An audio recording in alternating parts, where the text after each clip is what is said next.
This is going to be a video tutorial on how to change your time zone in Google Sheets. I will be using a desktop PC for this. Let me jump over to my browser here.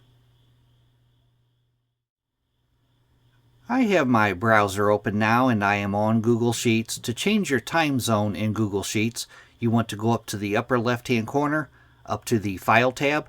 You want to click on File. Then you want to go down to where it says Settings and click on Settings.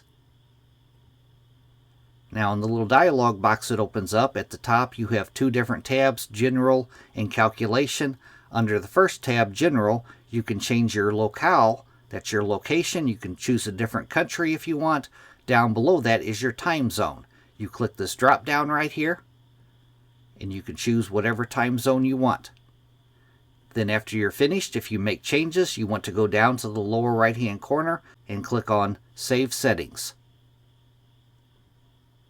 That is how to change your time zone in Google Sheets. Thanks for watching.